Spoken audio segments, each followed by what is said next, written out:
And Derek was like, if you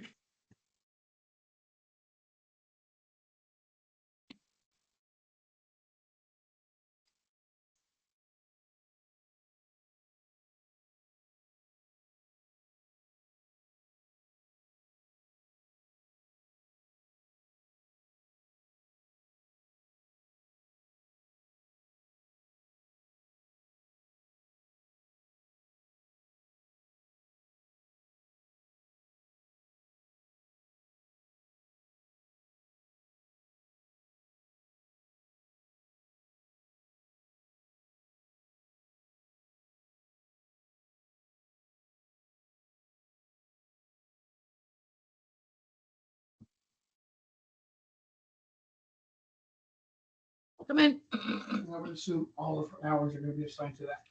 Yeah, including they even pay overtime, which she shouldn't ever have again. I do need to talk to her about that. But yeah, they reimbursed all her normal hourly holiday. All of those things went to.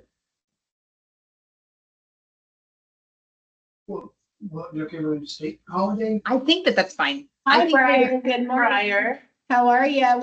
Did you want to mute yourself? We can I hear you. apologize. Yes, thank you. It's all right. Thank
Today is, yeah.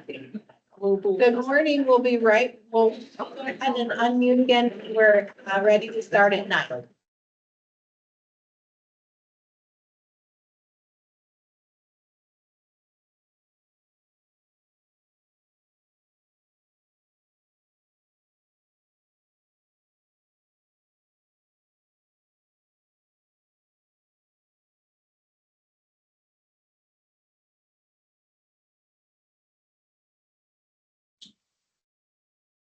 Good morning, everyone. Good morning, we'll be right with you at 9 o'clock.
Right, okay.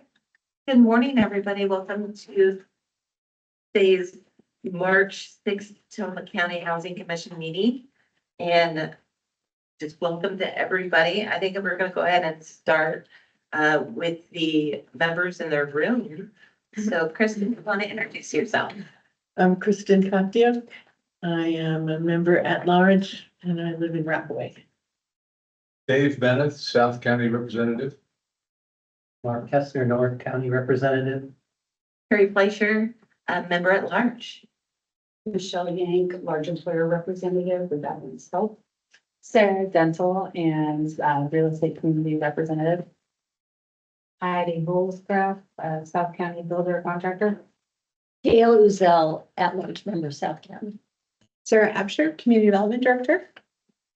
Great. And we know Parker's in the room, so he's doing some errands. So I'm going to go ahead and move to those members that are online. Let's start with Chris.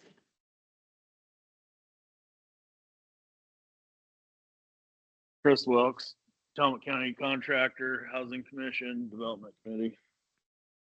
Thank you. Nan? Nan Devlin, representing tourism. Great. Briar? Briar Smith, Habitat for Humanity, member at large. Megan? Megan Carpenter, City of Tillamook representative. Did I get everybody? Great. And we have some members of the audience. Would you like to introduce yourselves? Property owner, Bay City. Adam Nielsen, City of Tillamook, project manager, city engineer. Thank you. And anybody else online would like to introduce themselves? Oh, I see Dave. Sorry about that, Dave.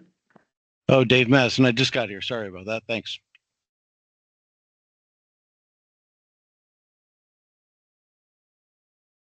And there's that Brianne.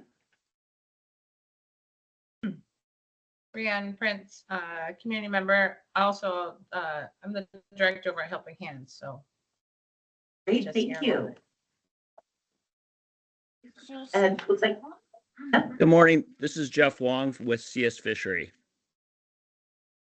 thank you for joining us. Steve Wade. SW? Hi, yeah, this is Stephen Wade, the workforce housing developer working with Tillamook.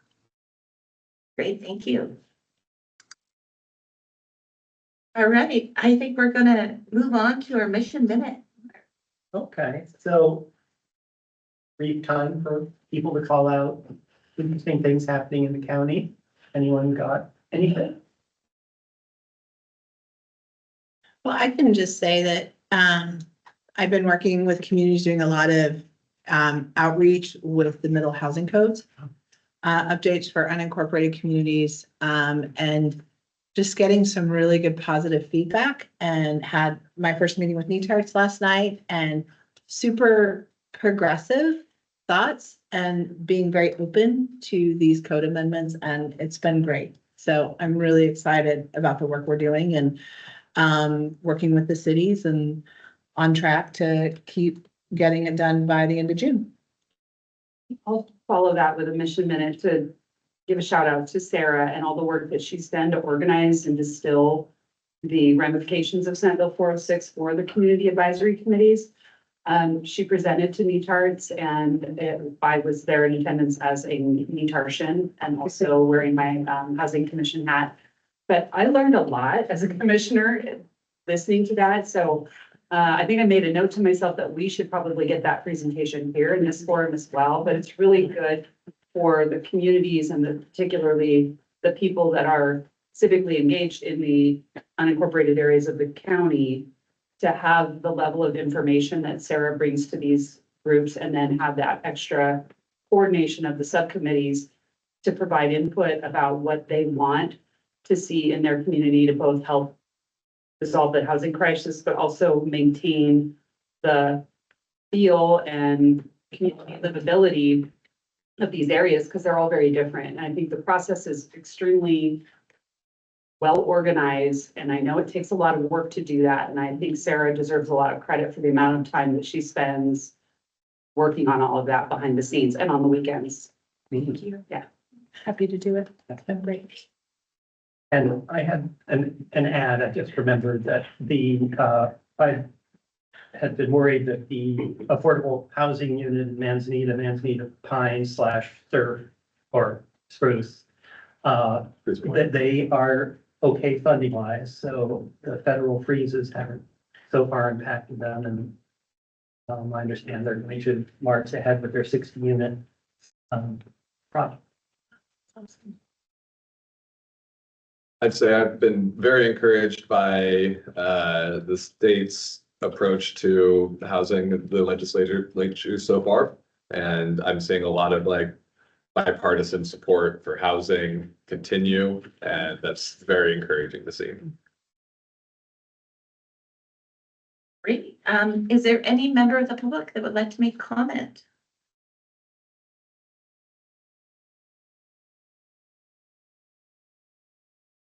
Right, hearing none, we have a pretty full schedule, so I'm gonna turn this over to Parker to get us going. Thank you. Give me 1 second to log into the meeting. I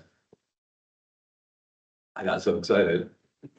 Should we grab these packets behind us as members? Yeah, you're welcome to. Last year, I tried to keep it a reveal, but this year, you're welcome to scroll through all the packet as we go. I would also add that there is a copy of each of the presentations from each of the applicants available over on the table there. So if we get to a place and you're like, boy, I can't remember this detail about this project, feel free to go up and grab that and flip through or ask me, and I'll put any sort of information anybody feels like is out there that they would like. I will provide that as we go through today. And with that, I will share my screen here and get us into my presentation of the Finance Committee's recommendations to the Housing Commission.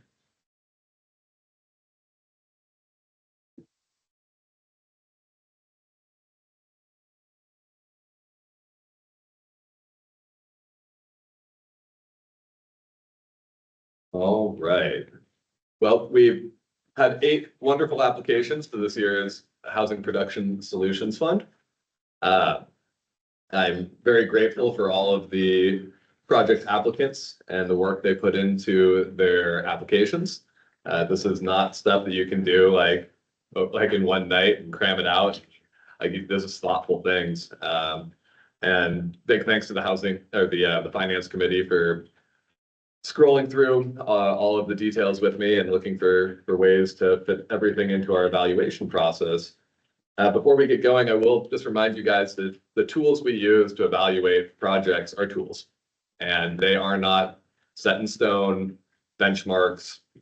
This is a part of this process is that you guys are our team of local experts, and your opinion does matter when we do this evaluation. And also, we had a real breadth of projects this year.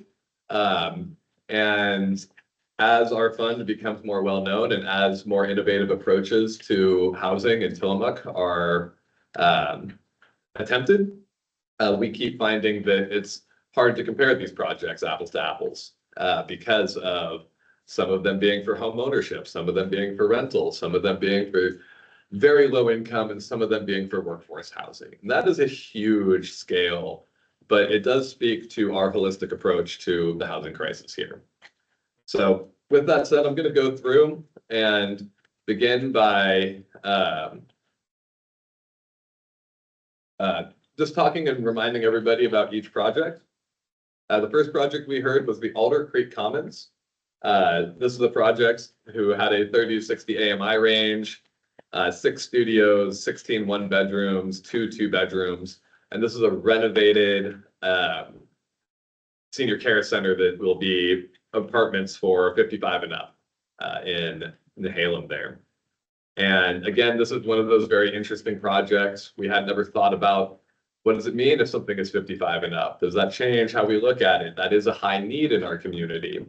And it's also great because it is a piece of property that nothing will happen to if somebody like Mr. Murphy doesn't come in, get some state funding, and turn it into something really usable and nice again. And the next project we evaluated was the National Building. This is the building being renovated in downtown Tillamook.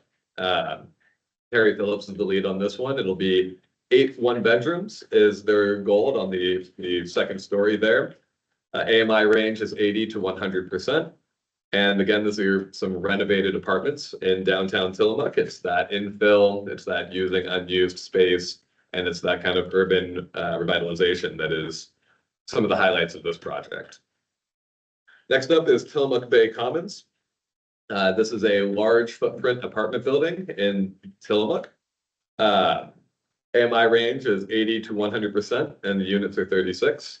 I do know that there is a loose plan for what the mix of 1 to 2 bedrooms are, but I also know that this project has been engaged in a lot of pre-leasing and is as a design that is able to fit whatever the pre-leasing needs are. So they're letting the need guide what the end unit mix will be. And yeah, I think we've all heard a lot about this project. This is on the Brownfield site on 3rd Street. And again, is, I believe 150% plus pre-lease, nurses, hospital, et cetera. Spruce Point, this is one that we've heard and seen under a different name. This is the Home First Development Project up in Manzanita. This is 60 units. All of them will be below 60% AMI. They're 1 to 3 bedrooms. And they are, they've received their variances, and Mark's kept us updated on what's going on as they've made their way through city council. This is a project that has been in the works for a long time, and it's really exciting to see it get to the final stages. B'nai B'rith is the townhouse project in Rockaway. These will be 2 to 3 bedrooms. AMI range is 60 to 80%. They plan on 56 units total. And is definitely representative of some of that middle housing that Sarah brought up earlier, and how those changes are allowing much higher density to go into an area that previously would not have allowed it. And it's very exciting to see a a group of experienced developers who is not a group of developers take on this project through the Benet organization. Thompson Springs, we also called this one Sammy's Place. This is the Sammy's Place project. This is the one that we really did have a system of evaluation that wasn't really designed for this type of project. And so it definitely stretched us as we have considered it. This is a cottage cluster for ownership and will serve 40 to 120% AMI range, 4 1-bedrooms, 6 2-bedrooms. It's difficult for me to capture the cost and price of these houses in our evaluation because we normally deal with rent. But I will say that I know everybody's familiar with what an AMI range means for dollar amount in rent. But just to kind of give you a description, the cheapest house, the most affordable house that this project will provide is targeted to be sold for $79,000. And half of the units in this are for adults with intellectual development disabilities. So a very unique project serving a very unique and high need group of individuals. And it's very exciting to see this type of innovative projects, especially when they incorporate things like cottage clusters and the things that the Housing Commission and Sarah and all of our representatives have worked really hard to allow for. So this is kind of getting to see the fruits of that labor come to fruition. Alder Ridge, these are 15 was there's still a range of total amounts of units that could go in here, but we tried to use the best and highest knowledge we have available. We went with kind of an average 15 unit for expectations. AMI range is 60 to 120%, 1 to 2 bedrooms. These are medium footprint apartment buildings in Bay City. And this project also is one that has a lot of different elements to it and does not exactly fit into our rubric, but housing is unique and housing is different, and we are ever improving our process and also finding different and encouraging ways to help these types of projects along. And then finally is another one that we saw last year. This is the Anchor Street project. This is Jeff Wong's project with the kitchen on the main floor, micro housing on the second floor. This is workforce housing, mixed use, very efficient building and in Rockaway. And the AMI again is 80 to 120 and the total unit count is 4. Here you can see what I've just been reading from, and I'm sure you've all been seeing, but here's just a list for anybody online to take a look of what our AMI range, unit mix, and everything is. I was working on this all the way up until this moment. If anybody needs a copy of this at home to better help them, please let me know, or just take a screenshot of this page right now. But feel free to Teams or email me and I will send you a copy right over. And here we get into our scoring. This is something that Kristen very well pointed out we really needed was this ranked scoring chart. It's something I didn't provide last year. So I'm very appreciate Kristen calling this out because it is super helpful. And I imagine that this is one of the pages that you guys will use as we get into our discussion quite a lot. You're not going to hurt my feelings if you unstaple these and pull this one out. I get it. So that is, as you can see, where the quantitative and qualitative scoring landed. I'm going to pull this back up in a moment. And this is probably what we'll be looking at a lot when we have our discussions, as well as this next page, which is the Finance Committee's recommendations. And the Finance Committee, I'll start with the projects that they chose not to make an award to or recommendation to this year. And I will give a brief synopsis of the justification, but I will leave some of that for the discussion and for the rest of the commission to ask questions of the Finance Committee as we go through this. Alder Creek was ultimately, despite its high score, not awarded a recommended award because of the funding structure of this project and because our funds in this case would not really raise or contribute anything beyond reducing the amount of money coming from the state to this project. I will say though, an important element of this, because I want to be very careful, because one of the reasons why, and this is my understanding, it might not be perfect, but this is my understanding here. Darren Murphy applied for some state funds, and one of the questions on the application is, are there local funds available that you can apply to? And is there any local match that you have? And he put down, there's the Tillamook County Housing Fund, and I'll be applying to that. And here's my ask, and he kind of gave them their application. And that helped him to get to where he is at with the state funds that have been approved for his project.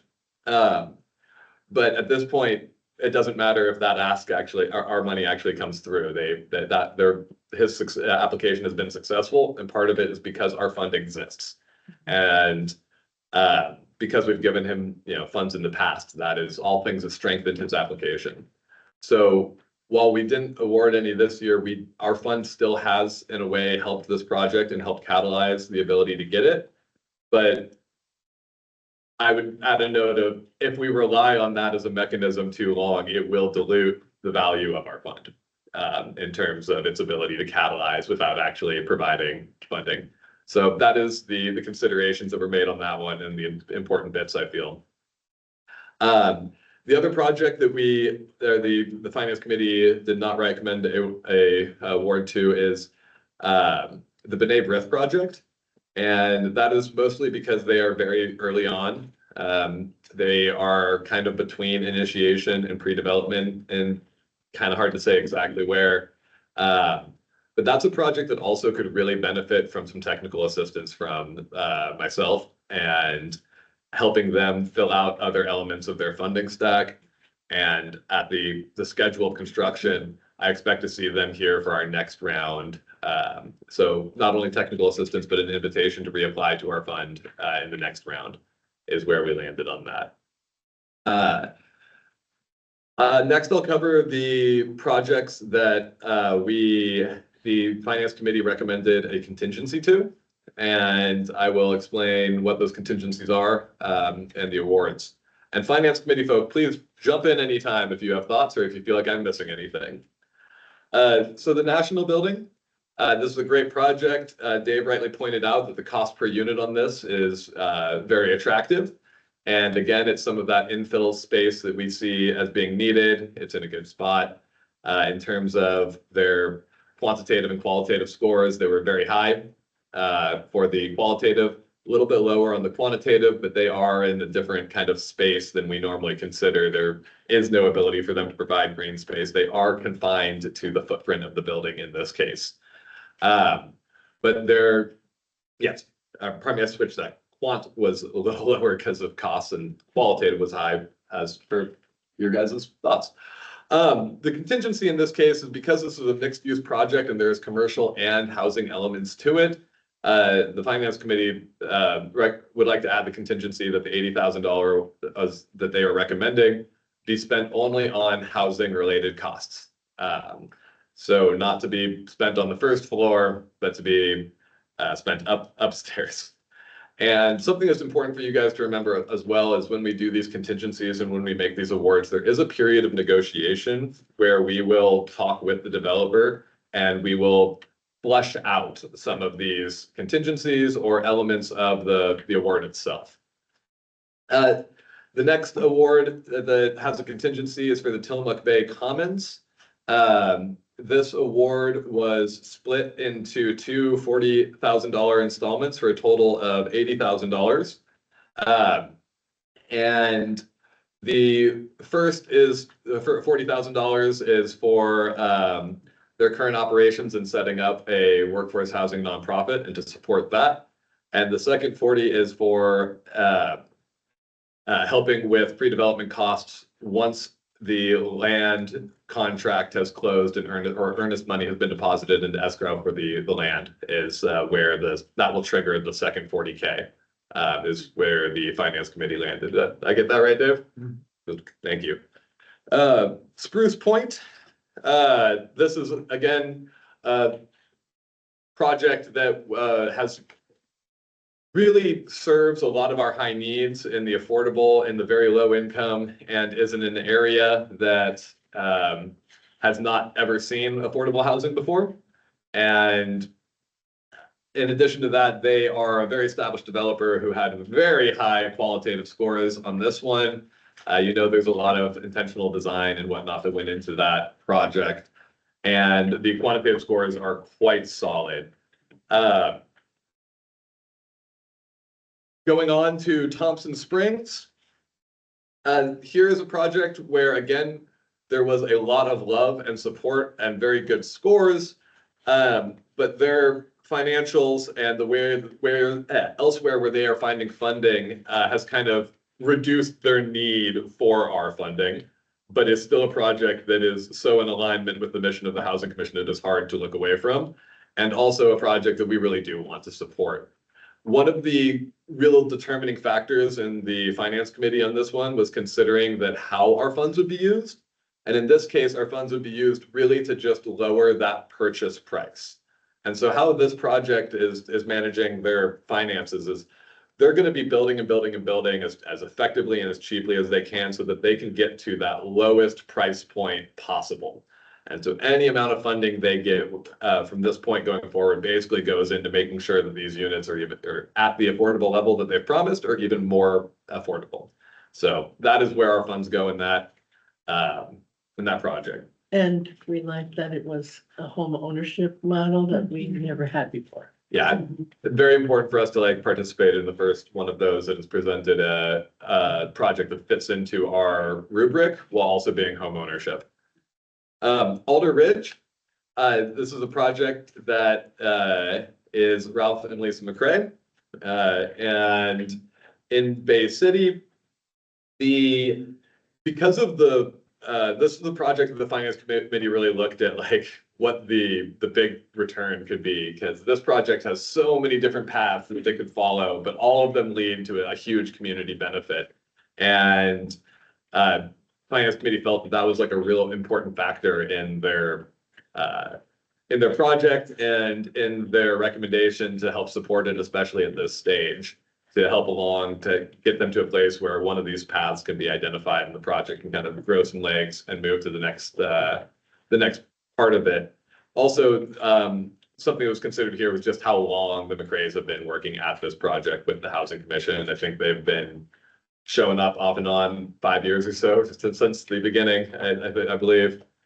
And then finally, Anchor Street. Alder Ridge is also a project that the Finance Committee wanted to attach a technical assistance from me to help that project. And so you guys know when I am directed to provide technical assistance, and that is part of an award here, it lets me work a little more intimately with a project and function more closely but not as their consultant in certain elements of it, but only on kind of as it relates to housing and housing funding. It just kind of gives me a direct directive to continue to keep them in mind as things come out, and a little more deliberate, intentional assistance on that. And Benet is a good example too, because they need a lot of different funding stacks in a lot of different areas, and will require a little more work than just here's a description of some of the things you can apply for. And then Anchor Street, this is a project that again really hits a lot of our goals with workforce housing. It is also a project that is really difficult to fit into our rubric in certain ways. It's super unique with the mixed use element and the micro housing, but it's in a high need area, and it is a very deserving project in so many ways. Let me see here. And one of the reasons why the Finance Committee felt strongly about this one was the catalytic nature of our funding in this case. And that is Umpqua Bank is getting real close to being able to feel comfortable about loaning Jeff the rest of the money to get this project going. And the delta is about what the award was. So in this case, we had a real clear directive, understanding, idea of what he needed and what it would do. And that sort of clarity is something that I'm finding is one of the more important things for us to be able to give a good evaluation to, is when we know what it is they need, what it is you get from it. And if it's in the range of something we can do, that seems to be some of the magic qualities to really feel comfortable supporting a project like this. Can So- you explain contingency on that? Okay, yes. So Mr. Wong is also, something we've talked a lot about in these meetings, is the agricultural workforce housing tax credit. And Mr. Wong is, applying for one of those. And you may recall Dave's presentation on this. This is a fund that will fund 50% of your project, with a tax credit that is transferable. So you can then sell that tax credit for some amount of face value and fund your project with it from the get-go. We feel that if Mr. Wong is successful in that agricultural workforce housing tax credit, that that is enough public support for that project, that it should be able to go from there all on its own and would make our funding unnecessary and redundant. So that is our contingency on that project. And again, there will be some amount of negotiation, and I will be working with both Mr. Wong and Umpqua Bank and the finance committee and whoever else to make sure that we can craft a situation where these funds can be committed, help him get his loan, but can maybe be held somewhere in reserve for if the agricultural workforce housing tax credit comes through and be returned. Not sure, I can't provide certain details on exactly how that would work, but that would be the goal of this contingency. Yes. In that instance, let's say that all plays out, and so those funds come back into the pool. Rather than waiting a whole nother year and adding them to the pool next year, could we divide them evenly among the awarded projects or something, since none of them, well, I don't know if any of them got their full ask other than. You know, Michelle, that's a really good question, but one that I would ask to be tabled until the next housing commission meeting where That's we'll revisit, just like last year, our next meeting will have an element where after this, I'll send out an evaluation questionnaire for people to be able to provide feedback on this process. And then at that meeting, we'll talk about how to plan for our next cycle and what changes might need to be made. And that would be a great time to raise that. Okay. So that said, that is my presentation. From here, I'm gonna try and step back and let you guys discuss and talk and ask questions, but I'll be here to bring up any sort of information as it's requested. I'm gonna stop sharing my screen for a moment unless anybody feels that there's something up there you would like to have put up there, I will put it back up.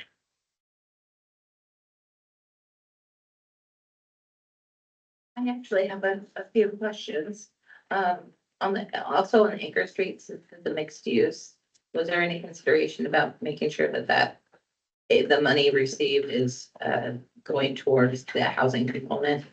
I don't think we made that consideration because in this case, unlike to compare it to the National Building where we did make that contingency, the National Building has a different funding structure, and it is, largely backed by personal assets, which means that the funding exists and that it's more, we're saying we want to support the housing work that you're doing there. In Mr. Wong's case, it's more about catalyzing the funding. So there is a reason there's that specific amount, and there's a reason we wouldn't attach that contingency to it, because it would then kind of prevent him from getting the money that he's looking for from Umpqua alone. So different considerations were made, a different approach to looking at the funding structure is why those two are different. And in my mind, it makes sense, but I can understand why, as immediately when you asked that, I was like, oh, that does look weird, but we weren't even thinking about it that way. We were trying to hold those values of, barriers being removed and catalyzing additional funding. So I think those are the differences. Parker, may I add to that? Actually, I think, Jeff, I think we should just have our discussion before we hear from any of the developers at the moment. If anyone But has thank any more you. questions on that, I'll add to it. Yeah, well, I think let us get through ours, and if the commission asks the question of someone who's here, I think that's fine, but I think for now, we're just gonna carry on with our time here. Great, sorry for the interruption. No worries. So, yeah, any other questions? For the finance committee, were there any consideration or thought about the DQ funding that was lost and may potentially come back? So if I may, actually Parker and I talked about that this morning. Recommendation would be to proceed as follows. If that money does become available where we have that absolute guarantee from DEQ, I think to your point about funds returning or not, or unspent funds, I think that at that point, it would be best to come back and talk about reopening the program again for new applications or modifications. Does that answer your question? Kind of, but if, I know that it's like DEQ funding, did that, the potential of having that money, did that affect any of your financial recommendations on any projects? I would actually say, did the fact that the funding went away have any bearing on any of the recommendations? That's my question. So it's two-sided coin. Well, for those projects that included DEQ funding and their funding staff, we certainly took that into consideration. For example, the Tillamook Commons that was an important piece of that particular project. And so we realized the hole in their funding stack is larger now than it was before. Not knowing whether or not that's going to come back or not is something that we did take into consideration. And in some cases, we don't know how it's going to be replaced. We want to keep that momentum going in hopes that it will be replaced. Thank you. I was going to try not to talk for at least 3 people, but I'm going to speak. Oh my gosh, it's so impulsive. So here's the thing, and this will be, I'm going to make a statement and then I will immediately retract it and say, I want to revisit it at our next meeting. But I think we need to be looking at a qualitative metric that we don't currently have, which is long-term economic vitality impact. We are not considering that. And when I look at this allocation, I feel like we have opportunities. And it may be that we just don't get to do it this round, but here's my scenario. Because of the fact that the workforce housing projects do not have anywhere near the potential funding sources that the affordable housing projects do. They don't. This is a huge issue. And while we are in desperate need of housing at all levels, and particularly for the vulnerable populations of the lower AMI scale, we are still not meaningfully addressing the workforce housing shortages with the current proposal in front of us, in my view. The proposal for Tillamook Bay Commons and its restructuring to become a nonprofit and the ability to support and catalyze very limited sources of very unstable funding available to that type of housing development. I think it's imperative that we do more. I think Spruce Point is a great project. I think all of these are very worthy projects. However, Spruce Point has the advantage of other affordable projects that have multiple funding sources, and they're much more established. They've got deeper pockets, if you will, as an organization, even though they're probably also a nonprofit. I'm not sure, but based on just their volume of what they're doing. So in my view, I think that we should lower the Spruce Point allocation and award a portion of that to Tillamook Bay Commons. I would say 20 to 40,000, just because of the fact that it's going to be very, very difficult, steep climb for this workforce housing project to see the light of day. And yes, I'm biased. I work at Adventist. It's next to our big company. We have 40 open positions. Those people are all going to need housing. None of them already exist here. None of those positions are for skill sets that people who already live here have, that, or they'd already be working for us. So I want to emphasize the importance, and again, I'm going to bring it up in the future, but I would like to see us restructure, because this didn't score as high as I think it should. And I think it's because we have quantitative scoring that favors the lower income levels.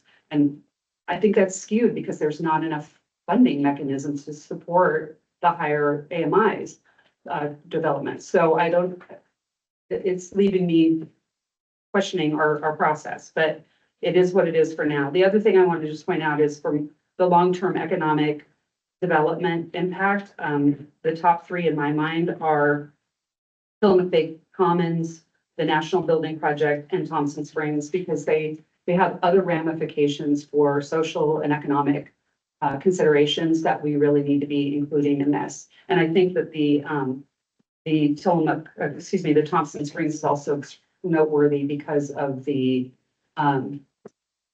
provides a really positive demonstration of what a land trust is and does. And we need to open that door and start having those conversations. So, and now I will be quiet.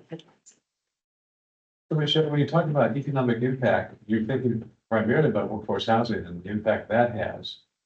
On the Absolutely. Yeah. If we house everybody that needs housed, and we don't have the infrastructure for the workforce to take care of all those people, it doesn't mean anything. It means a lot to a person who's unhoused, absolutely. But if we don't have the nurses and the teachers and service workers to support our population, which we do not have yet in this county by any stretch of the imagination, we have got to this, and this is the only body advocating for this type of development. This is it. We're it. So I'm going to be that voice at this table. Well, I think you make a good point. This is a kind of a workforce housing initiative in a lot of ways. And with regard to Tillamook Bay Commons, they do have a gap in their funding stack. Yes. And my understanding is that's the reason they are going to a nonprofit status. So apparently there are other funding sources that will be available when they make that change. I think mostly it's just that they don't have to pay taxes on any of the funding that they get. It's still harder to get funding. There's not a lot of, correct me if I'm wrong, Parker would know. I will say that in this case, and to the best of my knowledge, one of the things that a nonprofit status gets you is to the front of the line with Business Oregon. And so you're in front of any for-profit, and it also raises the max that a group like Business Oregon will support your project to. So when you're a for-profit, they'll kick you a little bit here and there, help you get rid of your diesel oil tank or something. But when you're a nonprofit, now you can be part of the bigger things and also play a role in things like applying for public ownership money for funds that will be publicly owned.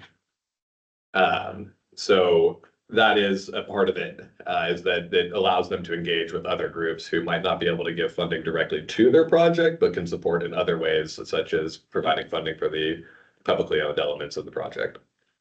That's one example. So and I will have to recuse myself from voting on anything on this, but just generally speaking, in terms of the nonprofit status, being able to go in and actually apply for some different foundations. Hey, actually, Sarah, would you just want to go ahead and disclose the relationship there? Yeah, absolutely. So I am working with both the buyer and seller on the Tillamook Bay Commons to be able to put the real estate transaction together and move it forward. So that is where I have them under contract. So that's kind of where that is. There's also been conversations about asking me to sit in on the nonprofit board. So those are kind of the convoluted nature of some of this, why I will absolutely recuse myself. But generally speaking, in terms of the nonprofit status, being able to look for some other funding sources in terms of grant writing and being able to reach to some other foundations that might not look at housing in this manner prior to it being a nonprofit because it doesn't benefit for their foundation. This opens up some other foundation sources to be able to look at. I think the only other note that I would add on that is, as I understand it, as I've learned more about nonprofit and especially as it relates to real estate development, it is kind of a chicken or the egg situation often. But it's not uncommon for groups to start searching for funding while they are setting up their nonprofit and approaching the build date, and everything kind of comes together at the right time, kind of at once. So it's not, in this type of situation, it's not always first become the nonprofit, then look for the money, and then do this, and then do that. There's so many unknowns that you kind of have to be doing everything all at once for those elements to all to come together. Throw the wall method and see what sticks. Yeah, so I guess if the question is on the table, does them becoming a nonprofit enable them to have access to a greater pool of funds? Yes, asterisks. All of that is just as unknown as anything that we're talking about for any other project, in a sense. And there's no guarantee, and in a lot of ways, those are competitive applications, so there's even less guarantee of those funding, because you now are competing with other nonprofits instead of just applying for a fund. So, that's kind of my 2 cents on it. Can you, Parker, elaborate on how the nonprofit is not theirs, but it's the county's? It's not necessarily the counties, it is a nonprofit, it's a separate entity, but it is a board governed nonprofit is what it'll be. And so it'll be made up of members of the community, such as Sarah. Is there anyone else here that has been asked to be a member? I've been asked to be a member, but I have not responded. I've asked and I've said I need to understand more about the project and also understanding any conflict of interest. What I can say is that the nonprofit's mission and purpose is to alleviate the Commissioner Scar, would you like to weigh in on this, please? Thank you. Yes, I would. Just to be clear, it is not the county's nonprofit. The county's complete commitment to this is simply the provision of a letter that states that Tillamook County is a housing burdened community and that the county itself bears a portion of that burden, which we feel we do with the Housing Commission commitment that we've made, as well as having housing coordinator and the fact that we do present funds as best we're able. So we're able to say there is a problem and we recognize the problem, and that we believe the creation of this nonprofit by an independent community board is a help to us. But other than that, the county has no support into this nonprofit. It will be a freestanding community nonprofit. My understanding from talking with the Maker folks, Parker and I had a great conversation with them, is that they are intending to be the leadership along with a couple of additional developers from the Portland area that will serve on that board, in addition to community members from Tillamook County that they're recruiting for that board. But it is not in any way a county organization. And I do want to be sure that that is clarified for everybody, that if Parker chooses to sit on that board, that will be a decision that we will make and determine if, as part of his job, that makes sense, just as, I serve on boards for my job, et cetera. But it is not a county function and it is not in any way driven by the county. So thank you for the opportunity to clarify. Thank you for clarifying. Yeah, because I really didn't grasp that. I mean, it's a regular nonprofit. In other words, it is not belonging to the county, which kind of gave us the impression of in our. I'm sorry I gave that impression. I was hoping to dispel that. Yeah. Well, and if I may quickly, I think there was a question about that. There's 2 models. We had an opportunity to speak with the attorney that is working with Maker on setting this up. And there are kind of 2 ways this model can play out. And one of them can be supported by a government. The other is supported by the community itself. But in talking with Steve at Maker, they're very clear theirs is a community supported organization, not a county. There's the city of Sutherland in Oregon who is setting up a city structured one. So again, it can be done either way. And the clarification is that here it is going to be a community driven board. So yeah, it makes them a regular nonprofit supporting housing in the community. I wanted to follow up on what Michelle was saying about middle housing priorities. In the funding choice ranking the finance committee made for Spruce Point, my feeling from their presentation was they are quite solid on the funding. And if that's the case, did you consider that in putting this amount down, that if this amount was 0, would they still be built in a bald, frank way? Or a lesser amount, following up on the middle housing idea, that if we did 40,000, or if we did 0, Spruce Point will still be made or built. Is that a fair stab? I could not disagree with that statement. I would also say that Spruce Point is one of the projects that we have funded previously. Right. Though it was under a different name. Last year, they did receive, I believe, the same amount. Right. I mean, I'm not advocating not, it's just the math. I'm curious. To follow up Michelle's point about workforce housing versus affordable. It did have CERTA funding that, I mean, it was one of the places that lost the CERTA funding. So that made it ambiguous whether it really does have all the funding that it needs or not. Right, right. Because on the CERTA point, as I recall from the presentation, and I think maybe it was still EPA then, their representative said something to the effect that without the game money, they would still be built. He didn't say just with not as good windows, but my impression was something. Yeah, that's my understanding is that that is a quality element that was removed from that funding stack with those funds being in jeopardy. And they were our largest planned recipient of those funds at 1.2. They're also a linchpin of those funds in many ways because those funds did have a requirement for 25% of it to be affordable. Right. So that's just one other element to throw out there regarding those funds. Okay. Thanks. But yeah, to your question though, no, I believe that that project will proceed with or without our funding source here.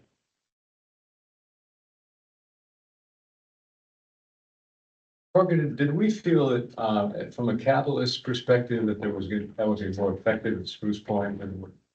Spruce Point is kind of past the point of catalyzing for additional funds. And to Mark's point, they are going to continue with their plan one way or another. I would also add that, the funds that they were counting on were a rebate. So anytime any of these projects lost the CERTA funding was a rebate that came in on the end of the project. And so while yes, you can't plan for that as effectively with it being unknown, it does mean that when you lose it, it doesn't necessarily take away from your current upfront financial stack to where you need to get your loan developed. So, yeah.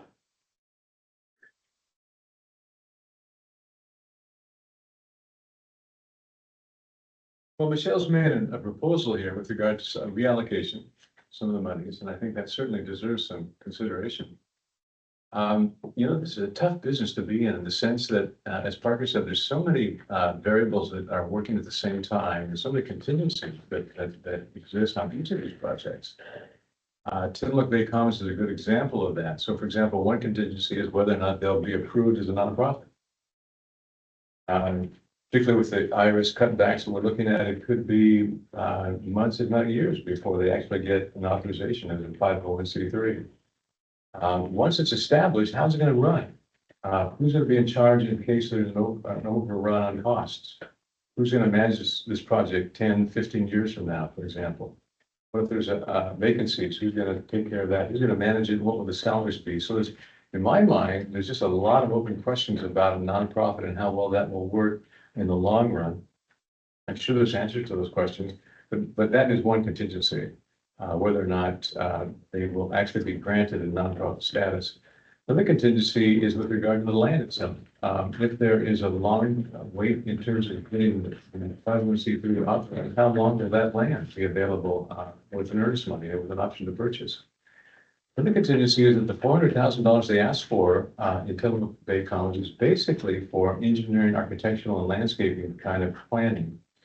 So before you know a project is a go, how much of that engineering, architectural and landscape planning do we do before we know that it's a go? Do we get the plans drawn?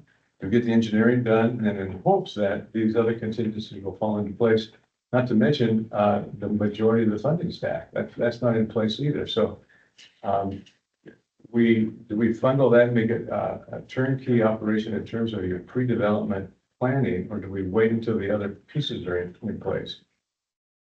There's no easy answer to that. And of course, we want to keep these projects moving forward. And so it's a difficult call. It's a very subjective call. And it's unfortunately something that doesn't show up in our quantitative and qualitative scoring. These are all nuances that are really important, but they don't show up in our rankings necessarily. I'd add that not only are they important nuances, there are things that are so new that nobody really has a good idea of how to evaluate these because a publicly supported middle income project that needs pre-development funding is a pretty new concept. No one, The board signed the letter yesterday, right? Maybe Yes. that would be a good thing to share. yeah, I will add that the letter that Commissioner Scar mentioned and alluded to was signed by the county commissioners yesterday, for The IRS. for the IRS letter, and it's been sent to them and their attorneys, To support them becoming a nonprofit. to get their tax exemption status. So there's two things. You can become a nonprofit and then you can become a tax-free nonprofit. And one is, hey, we don't make money, and one is the government recognizes we don't make money, so they don't charge us taxes. But those are two different things. So becoming a nonprofit is pretty easy. Deciding not to take a profit but getting the actual IRS designation is the thing that's a little harder. It takes time. Well, Parker, maybe I misrepresented that. And so is the nonprofit application not going to be a 501c3 necessarily? If I understand things correctly, there's with the state of Oregon where you can very quickly become a nonprofit and get nonprofit status here, but then it's the federal one that takes a long time to get through, the IRS, usually I'm told 6 to 9 months, but again, to your point, who knows with the current staffing levels. That's my current understanding. I think I'm right on here, but if there's anybody who needs to clarify that or has more information, then please. So the establishment of an EIN is pretty quick and that's so Yeah. two pieces. So with the Secretary of the State, which is like where you first go through, and that's like the organ recognition, that happens in a very, very quick process. The IRS has there's a couple different steps that fall into it, and do not quote me on this. I absolutely depend on my attorneys to be able to figure this stuff out. But the establishment of the EIN to be able to come for the nonprofit, I've had two in the last little bit that have came in a very quick, couple week turnaround to be able to get the EIN from them. That tax exempt status that goes through the IRS is the part that takes that 3, 6, 9, whatever, however many months, depending on everything that's going on. Yeah. But Yeah, with the the IRS EIN, can you apply for grant funding or do you have to wait? So it depends specifically on the grants. So some of the larger foundations, I had a foundation tell me that once we have tax exempt status, that's when they're able and willing to talk to us. But we've also had other grants that have been more than willing to be able to use that. And to be able to just kind of move forward with that. And I think it just kind of depends on the specific thing. I would just add that the issue here to me is that getting off the ground, getting the first project going with this nonprofit model is really crucial because then the revenues generated from the rentals will, as the nonprofit is designed to do, build funding for the next project. And it's this initial stage that's a pain point. And I know there's definitely unanswered questions and risks, and I'm not saying that I'm confident that all the questions will get the right answers and that there will be no downside. But this is the chaos of innovation, to quote a friend of mine, right? And not a fun place to be, but you got to get through it to get to somewhere better. And I think that that's the chaos of nonprofit work is that a lot of times you have to see the staircase, right? But you actually can't see all the stairs that are heading there. You can see the stair or two in front of you and you know the route that you're headed and the platform that you're needing to be at. But sometimes you get to the top of that platform and there's 3 other staircases that you have to decide and you still can't see the stairs, so. On that cheery note, how do you all feel about this proposal? Michelle, maybe what's a better move here is to keep kind of talking about any other thoughts, and then kind of at the end, we'll come back and anybody who wants to make a proposal of a change will be given that opportunity. But I think before we start making any minor adjustments and then having to talk about the adjusted numbers, I think it's better if we give everybody a chance to give any thoughts they have about the current recommendation. And if there's any other questions about the finance committee, or if there is any other recommendations or changes that anybody else would like to air here, and then we'll take the last part of the meeting to address that, if that's okay. I think is the fair thing to do. Is there anybody who has any thoughts on that?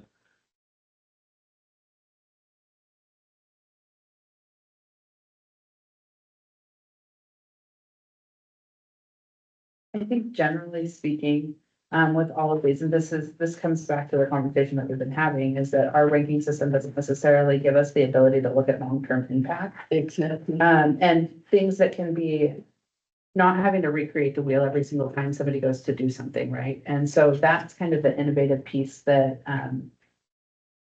I don't have answers about any of this, but I'm thinking about some of this stuff is what are things that can be replicated and are going to push housing forward significantly in our community and maybe with a little bit more speed and ability to, and I don't know what the answer is for that, but I think that those pieces are really important things to consider when we're looking at what's going to have the largest impact and being able to house the most people that are going to push our community forward with being able to have people in positions that they need to be able to be in and have safe housing and be able to find the housing. that they need. Chris has a question.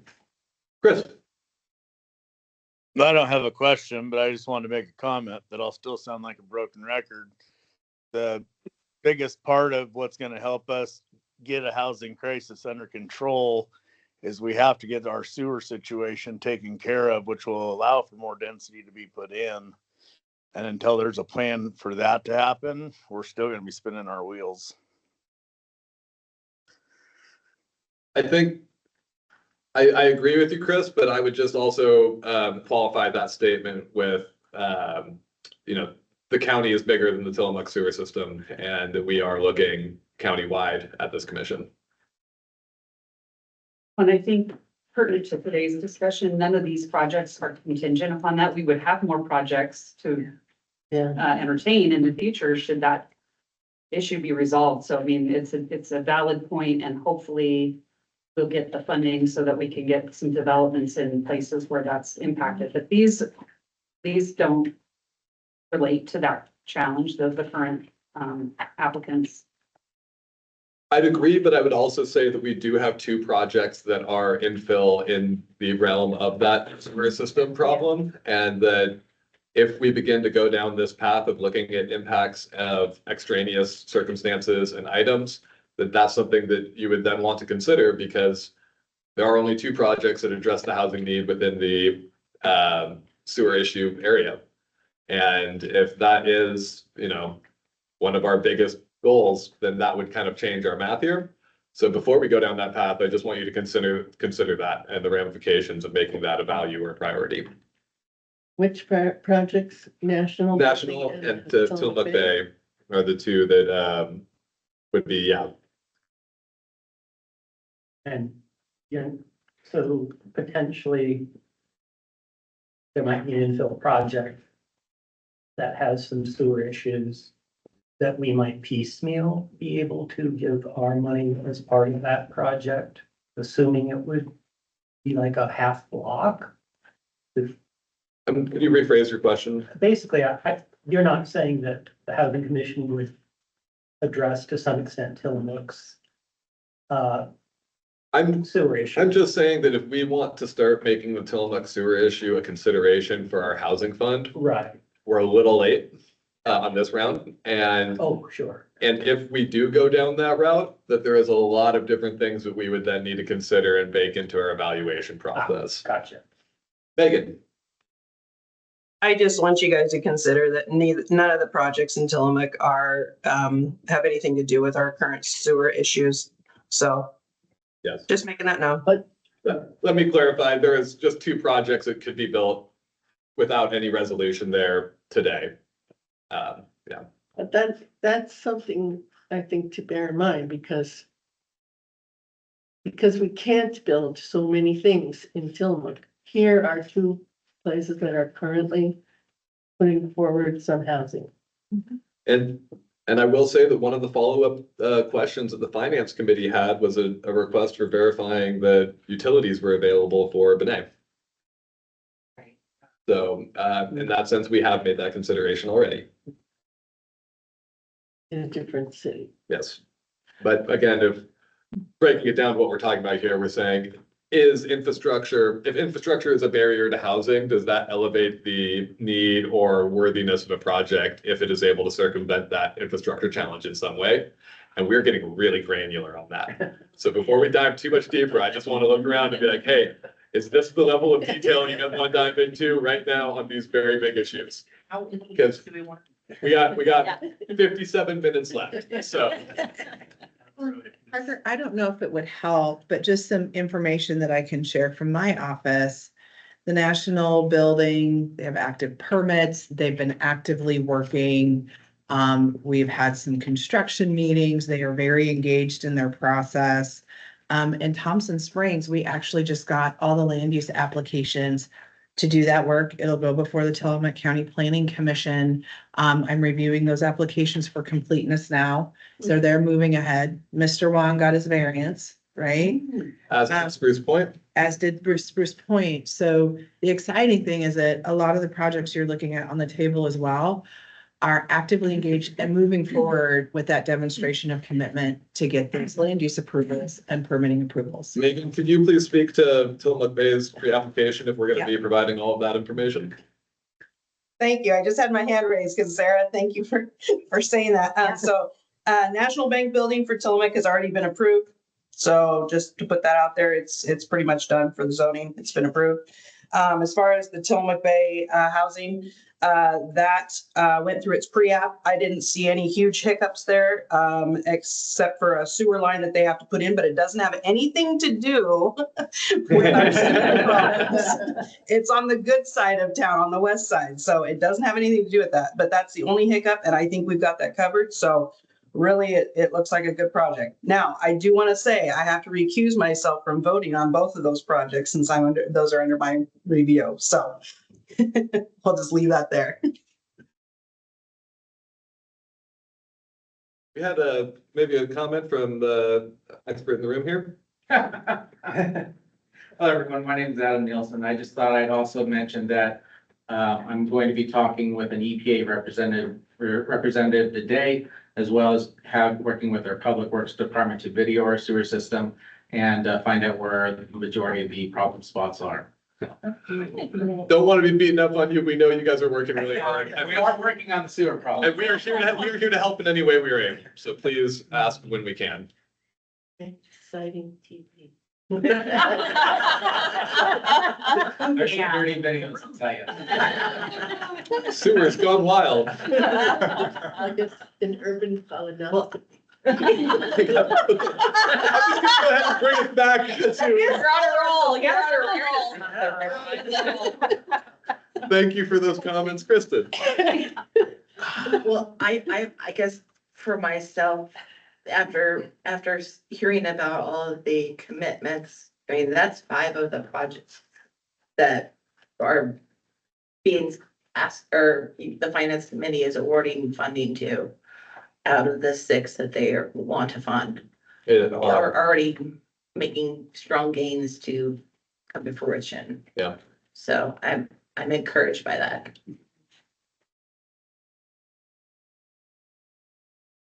And if we are skipping statuses, Alder Creek got through its floodplain review, and where are they now? Is that with David? Darren Murphy. Darren Murphy. Darren, so for Bayside, for the Nahalem Bay House? Yes. Yes. What I signed off on was their NOHA, their Okay. environmental impact statement. Okay, great. I wanted to provide where everything was at if we're giving those updates. And I don't think I have any other news for any other project that I'm aware of. Alder Ridge, any update? Alder Ridge is very early on, and I know that they are looking to get the assistance to get to that place, and we do support projects at that level. Got one more comment on it? Yeah, I'll also provide some status updates that are related to housing that are kind of exciting. The city did receive a grant to redo 9th Street Park. So we'll be adding some new playground equipment, some new rubberized surfacing, and it'll be like a brand new park when we're done. So you can expect that to be done by the end of the year, as well as we received a grant in conjunction with the Tillamook Estuaries Partnership, our partner in this upcoming project, for a green infrastructure grant to work on beautifying downtown Tillamook along Highway 101. Strictly plants, though. Keep bringing us good news like that, and we'll hit you up when we add seats.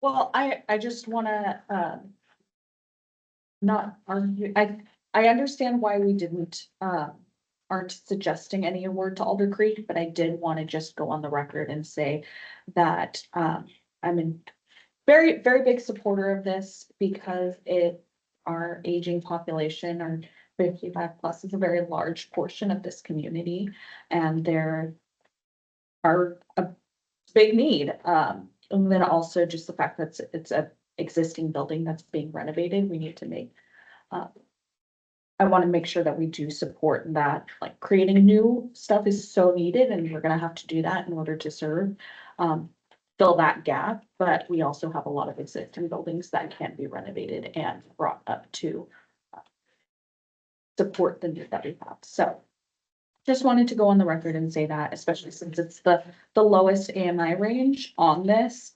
So I understand why we may not have be funding that this round, but I do want to just go on the record and say that I do support this project and that although workforce housing is a big need and there may not be as much opportunity there, on our housing need assessment, affordable housing was identified a topic. I'd like to both agree and also add a little bit of detail regarding Michelle's point and of workforce housing and other levels of housing that have different funding sources. This is a good example of this because I know that the CCO here has really shifted their focus, all things housing, to seniors and medically fragile individuals' housing needs. And so I know that there is at least one other organization that has really shifted their whole focus onto that and are making larger awards to projects that do that.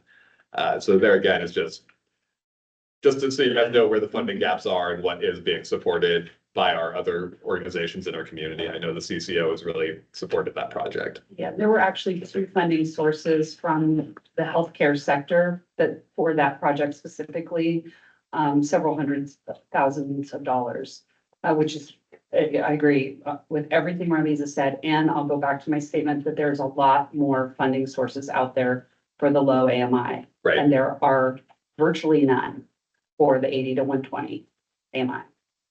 Well, I think that's why we made that decision. The zero funding does not mean in any way that the finance committee thought any less of the project. But we saw that our funding would be moot essentially for that project. Yeah. So we might as well use it to support somewhere where it may make it. I think as Definitely like that. people that serve on the education outreach committee, though, this is an opportunity for us to communicate that after the Yes. awards are announced and then really explain some of the rationale so that everybody understands we do recognize the importance of the full spectrum of housing need, and these were some of the criteria or the considerations that went into the final recommendations. And the same for B'nai B'rith. We really like that project. It's at a very initial stage, but also they have a chance of funding without us. So I just wanted to bring that to light because exactly what Kristen said, I don't want us to look like we don't support this project. And I Yeah. completely agree that they're in a state that we don't need to help them financially, but that we do support that. And it sounds like we have been supporting through other means. Parker, what does CCO stand for? CC? Coordinated care. The Columbia Pacific Coordinated Care Organization, they provide the healthcare insurance for Tillamook County and parts of Columbia County, Oregon Health Plan members or otherwise known as Medicaid members. And so housing is such a determinant of health, and if people are inadequately or not housed at all, it affects their health outcomes, and that costs more money in the health insurance sphere. So they've created a housing incentive fund of their own, and it's serving the local community. And so a significant amount of money, probably over the last few years, over $1 million have come from the CCO to support projects like Darren Murphy's, which again, very wonderful local investment to those projects. But there again, that's why I'm saying that that organization is, their bylaws, I do not think allow them to support the level of middle housing because it's not really fully aligned for their population. Finance, Yes. income. Aaron? Yeah, I would just clarify that their bylaws do allow them to. In fact, they supported a project in Seaside specifically related to workforce housing, so they can. It's whether or not they choose to. The other thing I would just suggest, I sit on that board, and during the pandemic, what happened for Columbia Pacific CCO is that a lot fewer people sought care for their health needs, and so they built up a fairly large pool of money that they have been able to reinvest in the community. But right now, I would just share that they are no longer building up a big pool of money because the right thing is happening and people are seeking healthcare.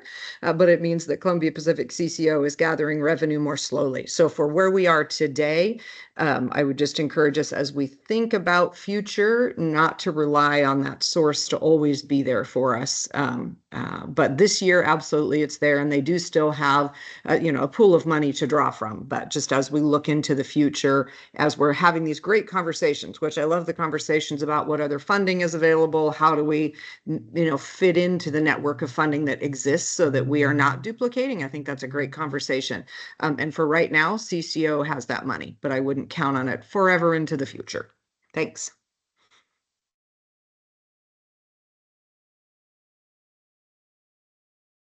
I'm going to start to kind of throw out some questions and mechanisms for us to keep moving forward.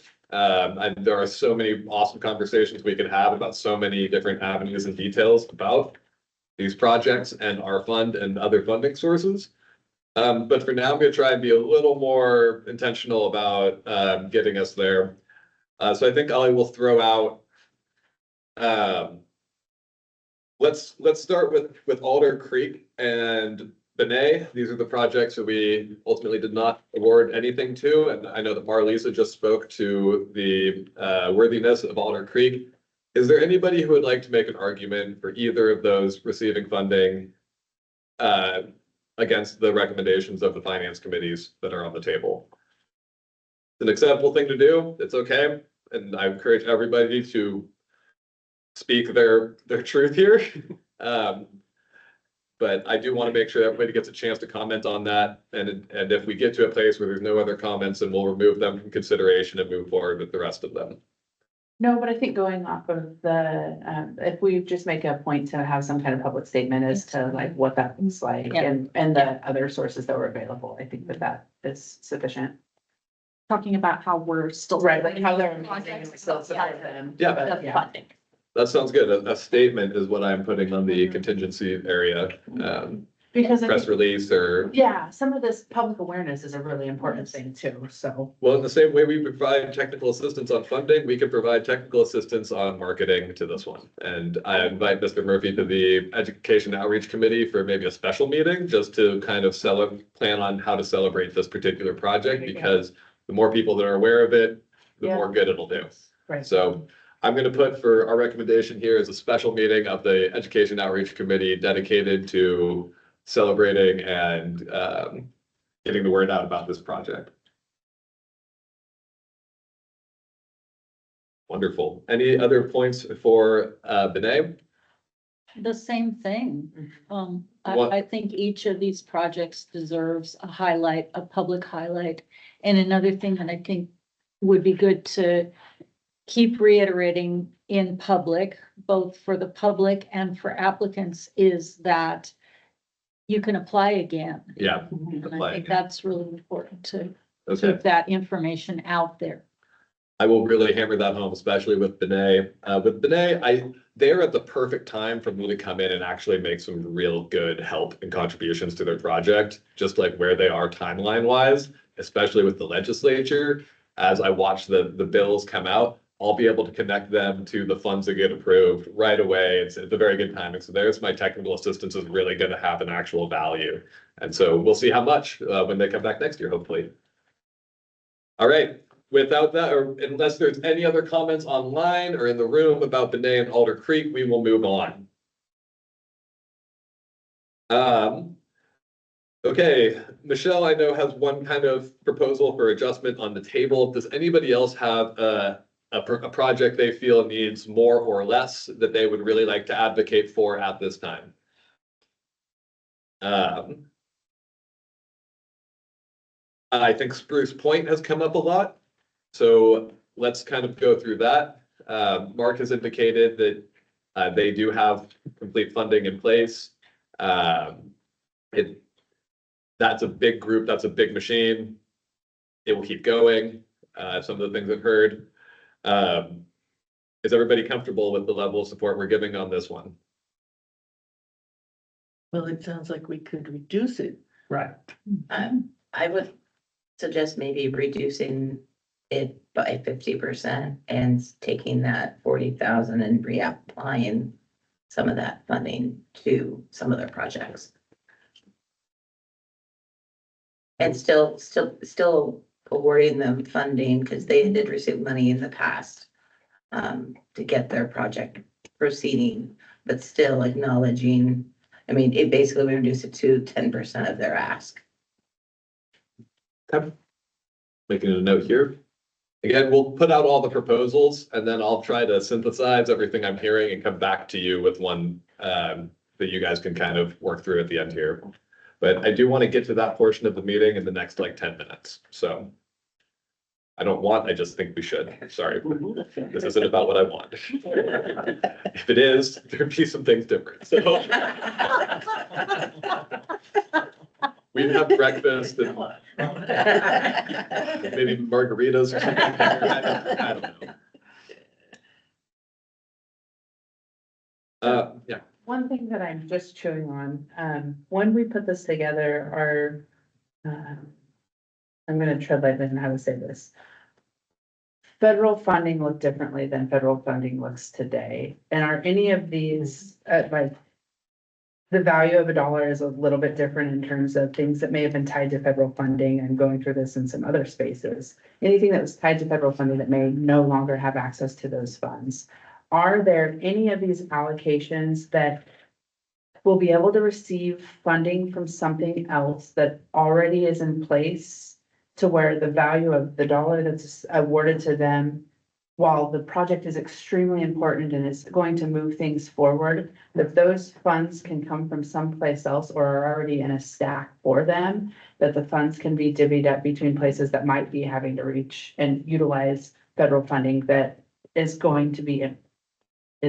might be whatever we're gonna call this, however I'm saying this the right way, that the federal funding impact might have an issue on that. So I don't know the answer to that, but that's kind of what I'm sitting here looking at, going, I wish I knew, because when we looked at these the first time, the way that I scored things probably would be a little bit different than when I scored them today, just knowing what I know about the landscape of federal funding right now. I would say the landscape of federal funding is very uncertain right now, but I would caution going down that path too far, because if we do, then I could say, well, material costs are gonna go up. Right. And that would impact how these pro formas would look, because now lumber is gonna be 25% more expensive by the time this gets built, or so when we start considering too many extraneous factors, we can get bogged down because there will always be the data to support one way or the other. I think that what I can say is that most of these projects are not going to be impacted terribly by federal funding. I can identify the ones that there's potential, but I don't know. I don't know how great that is. There is so much uncertainty, but I do know that there are projects also that are completely independent from and will not be impacted by federal funding on any level. So if we want to take that into consideration, we can, but I would exercise caution when we start bringing in too many extraneous factors from too far away. Well, and in fairness, that's just where my head's at on a couple other things, but when I'm looking at that, that's a thing that I'm thinking of. Actually, it might be helpful. Could you give an example of like something that would have been different if you had more or less certainty on the federal funding source? So if something was tied to, so if somebody has a basket full of funding, right? And they had something that was directly related to federal funding that is on the higher likelihood than not to no longer be able to be accessed. And it might not even be accessed ever. It's a access easily in the next 2 years, 3 years, something along those lines. Because that's some of this, right? Is that if these funds are maybe going to be tied up in this process of like, our whole goal is to move things forward. And so when I'm looking at building budgets on other places, I'm thinking about some of those things that might be tied to something that, and it's that might be tied up. Because if something has the potential to kind of be pushed, like, wait a minute, we're not going to be able to have access to these funds for a long time or for another year or two, like that changes in my head what that looks like. And I think that the level of uncertainty, because especially the federal funds flow to state funds which flow, Right. that there's the potential for the whole state budget to become upset. And in Right. that case, it's hard to It's a say, whole nother what if conversation. the state funds that are already being counted on can no longer be counted on? Right. Looks like Commissioner Scar has something to add here. I do. I just got back at midnight last night from 5 days in Washington, D.C., talking with all of our senators and all of our representatives, as well as commissioners from across the nation and experts in all kinds of areas. And I would suggest you just sit in the environment that exists today as you make these decisions. Certainly hearing from all of our federal elected officials, there is just way too much unknown to even begin to try to lay out a rubric that would say if this then that. So I've also had an opportunity to have a couple of conversations with the governor here in Oregon. Same thing. Look at today as today, because there's just too much we don't know. It really is just an impractical game to play. So that would be my advice on this: is look at what you have in front of you, look at what funding sources they have committed, and make your decision based on the moment in which we sit. So just my thoughts.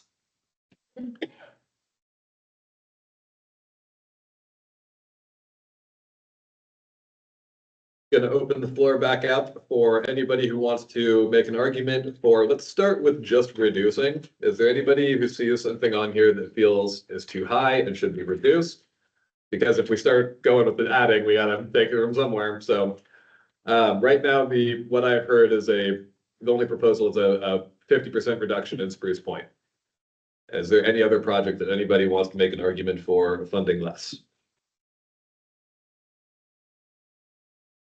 Okay, we now have 40K. Well, let's decide on that. Is that something let's just look around for unanimous consent on this, I think? Yeah, should we just kind of have a show of hands? Yeah, is there anybody who's not comfortable, or if all those in support of reducing Spruce Points by 40K, please indicate so by raising your hand. On line 2, please.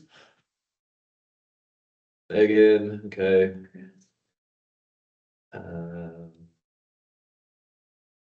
All right, how about Dave and Nan? Does anybody or Chris want to make an argument for continuing to fund that project at full before we move on? This is Nan, I'm in agreement. Great, thank you, Nan. Yeah. All right, then I think that is enough of okay, wonderful. Thank you, David. That is a unanimous consent then to do that. Not unanimous. Not unanimous? Oh, not unanimous. Yeah, thank you. Advocate in the room. Yeah. Thank you. Yes. I'm in support of cutting it by 50%. Seems a little bit more than I'm comfortable with, but I acknowledge that everybody else is in support of that, and I trust everybody else in this room. And so that's why I didn't raise my hand, but I remained quiet because I support that. Everybody else is like unanimous decision. But thank you for raising that, and thank you, Michelle, for not letting me gloss over that. Okay, would anybody like to make an argument for where some or all of that fund should land?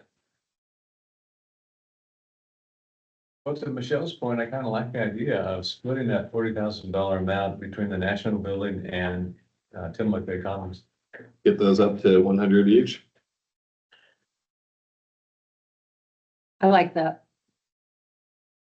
I don't know if the National Building needs it as much as Yeah, I didn't really give the a, Big Commons does. I'm a proponent of National Building and Thompson Springs in addition to the Tillamook Bay Commons, but I think the Tillamook Bay Commons needs the money more. They're gonna have a steeper climb. It's more self-financing with the national building. And Well, it's, I did like funding the national building because they're much closer to actually getting more units True. available sooner than any of these other Mhm. projects. So I do want to call that out as something to consider. I don't know how much to consider that, but because we do need to think about the future and some of these larger projects that we want to continue going forward, but also thinking about the nearer future as well. Making sure we get some more units. Adam, you want to weigh in? Have a thought? I'd also like to point out that if there is any extra money left over, the city would not have any problem with accepting donations. For match funds for grants, so. Plus, we can do with some technical assistance. We can do a PR campaign. Chris, please go ahead. Just to give a little bit of information on what was just said, I know the National Bank project, if funding becomes locked in, his goals are to have those available by the end of the year to be completed. That's great. Chris, can you please just disclose your relationship to that project? Yes, I am the contractor involved with that project, so I've excluded myself from any votes on things. But I also can give the information, like I said, he is looking at different funding options in the hopes of being able to complete those apartments and have them ready to go at the first of the year. Great. Thank you. I'm just asking anybody who speaks to anything where I know there's a relationship to just make sure we disclose it. Wasn't picking on you. Nope, you're good. Cool. And I guess I just wanted to say on the national building, and I do like the fact that it is being supported mostly by private equity and. It did get a rather large Main Street grant, though. Yeah, yes, I mean, there was a grant involved as well, but, I just know it, and it's also a local person that's involving, in the community, so I just would like to recognize that as well. Great. Yeah, I'll go back to being in agreement with Dave's proposal to split the 40,000 to increase both National Building and Tillamook Bay Commons by 20,000 or 100,000 each would be agreeable to me. Can I ask Dave a question? Dave, in light of the variation of funding between those two projects, does that make financial calculation sense? In your terms? You know, there's such different projects. It's apples to apples problem. Yeah, National Bank building is gonna happen. It's just about to happen. Some of the comments got a kind of a long runway yet before anything happens, and so I like the idea of giving them all the help we can, but it's kind of we got a ways to go yet before it becomes reality. Does that make sense? Well, it makes me think back to Tyler Brogdon's project that we supported. He has a long ways to go. You know, that's the pre-development work is the heavy lift. And this being a brownfield site, we haven't talked about that. But this is a big deal. We actually have the opportunity to take a vacant piece of land that has been not productive in any meaningful sense of the word for decades. I've lived here 30 years. It's just been an empty lot. So there's something to consider. And it comes back to that chicken or the egg situation where it's like, if things don't get support, then they just continue to be in a place where it's hard to support because they have so much in front of them. So, yeah. It makes me want to put the whole amount into Tillamook Bay Commons. The whole extra amount. Looking from. I'd be okay with that. So, because I think I mean, if it's true that the bank building will go forward, be done. If our funding, we're still giving them 80,000. I'm in favor of that. Will it make it that much difference if they get 20,000 more from us? It will for the fact that he doesn't have the other funding secured.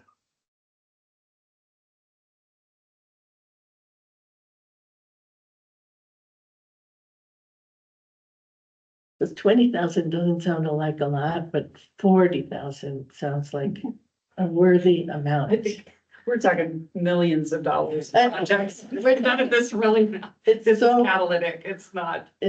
We're really talking chicken feed here, and we're talking housing. It really feels bad, and it makes it so hard to make these decisions because I mean, I only have to keep in mind what Commissioner Scar told me about my frustrations of having too little money to give out, which is if we think of them as catalyst money, that's all we can do because the money itself doesn't do a lot. But as a catalyst for additional funding or even for symbolic support from the community, that's where we make an impact with our measly little amount.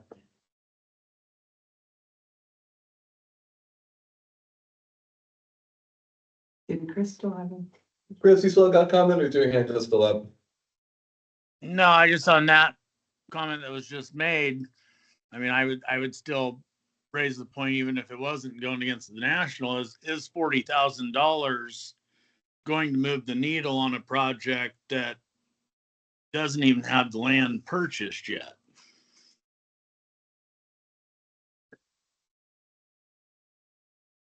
Yeah.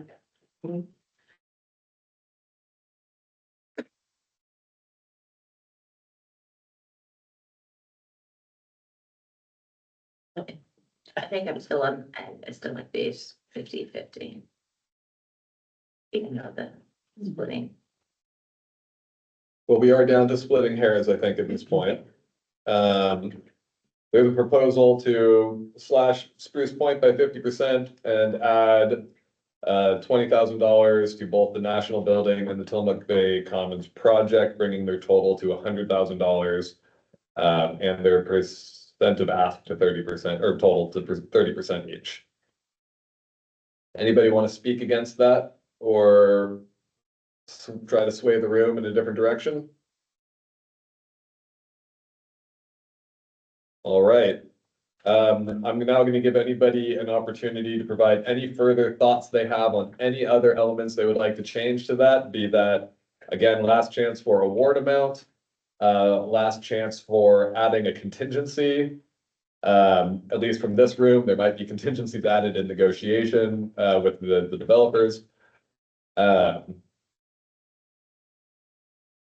I'm just gonna give everybody a couple minutes to think about it. Make sure you got all your questions out there or any other information you want. I would ask, is it wise to change the contingency for Tillamook Bay Commons if our award amount is changing to that 40,000 to be whatever 50%? Okay, so to have that be proportional as well. Okay, So we could just say second, 50%. 50% is the easy way to do that. I will change it to 50% after earnest money as the contingency. Any other changes anybody would like to make to this, or suggestions, questions, comments, silly noises, bad jokes? Hearing none, I think I'll ask our chair to call for an approval of this. All right, I will make a motion that we go with the recommendations on the table as amended. All those in favor? Signify by raising your hand. Did not vote in Heidi's. Great.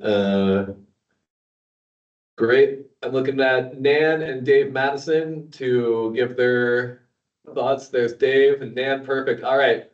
And Megan? Michael. I know Megan is recusing herself, I imagine. Yes, I have to recuse myself, sorry. And I think Chris and Sarah are as well. Chris, I'm gonna ask you to recuse yourself. Everyone else with the relationship has. Perfect. Among those. Isn't Michael Wissenfeld on? Or is he? He's a finance committee.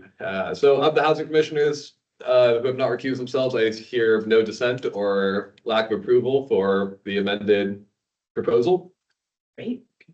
Thank you guys, everybody, and thank you to the finance committee for taking all of this time and deep consideration. I'm sure that is not a tough decision.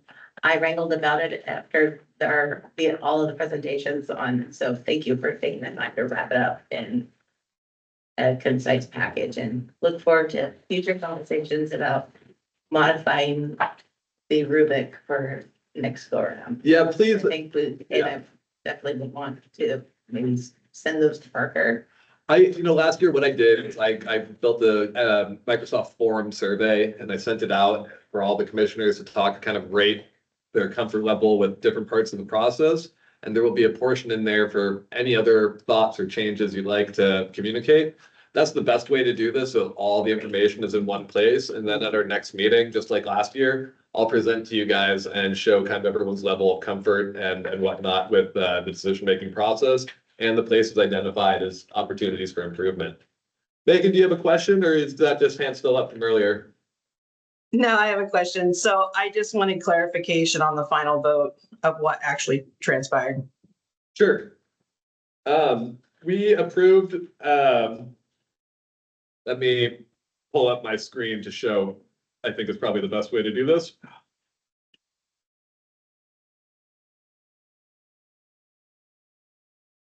In one moment. But I will have a visual illustration before we're done here. So we have adjusted Spruce Point to 40,000. Tillamook Bay Commons to 100,000 and National Building to 100,000. And that brings the percent of total on each of these to 30%. And the percent of ask will be some math I'll do later, but it is different now. As is percent of, yeah.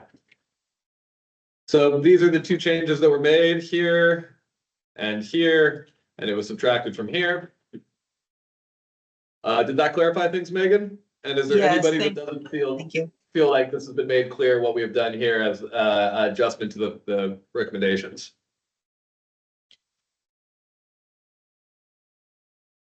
Hearing none. All right. Well, I think, Kristen? Just want to make an observation that once again, the quantitative and qualitative scores bear very slim relationship to our decision making.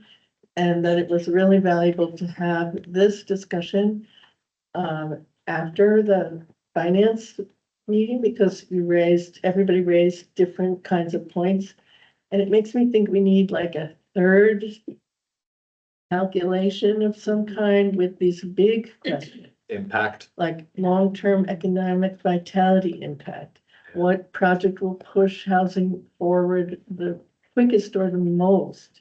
What will make the largest impact on immediately housing? Something that takes these big factors, which do seem to be the ultimate ones that we rely on to make our final decisions, more meaningful. I think innovation needs to be in the mix too. You can't solve a problem using the existing methodology that's brought us to this point. I don't want to get too far into the weeds on improvements, but I will say that there is a very careful balance between asking people for like what the impact, what the dream is on one side, like what you would like to do. And then there is the like, what can you do?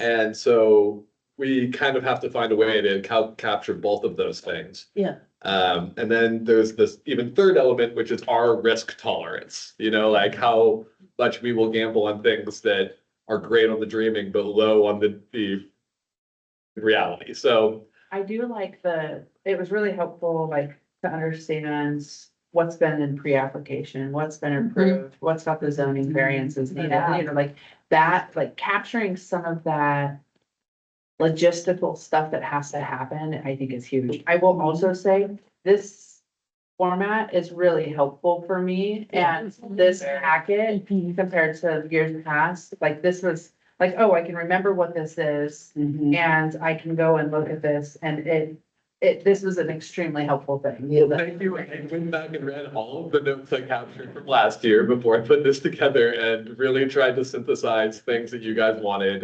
So thank you very much. Yeah, no, this I'm like. glad I was able to very- deliver. So I would just say, I think I used all of the pages that you provided, so if it's not anything that needs to be cut, I used all the information. great. So thank you. I also tried to like pare it down. I took a lot out of this, so.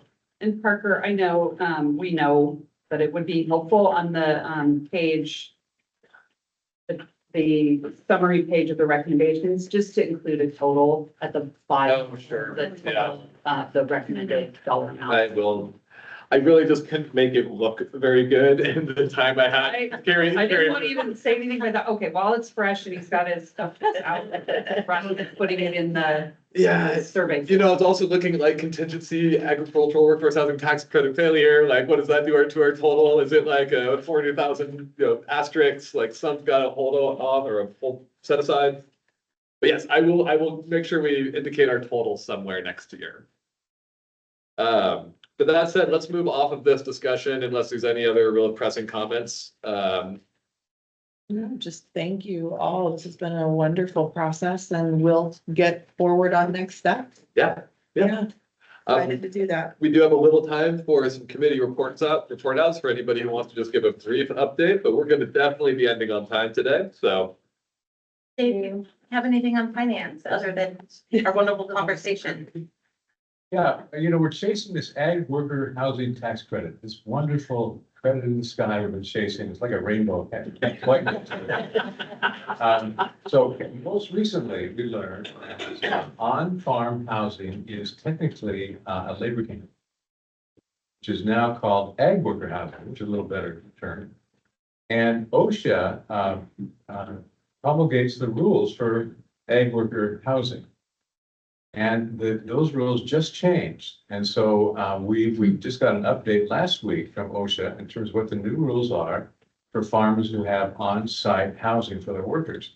And even if you've got a beautiful double wide on your farm for your farm workers, it is technically, it has to be registered and it has to follow these new guidelines.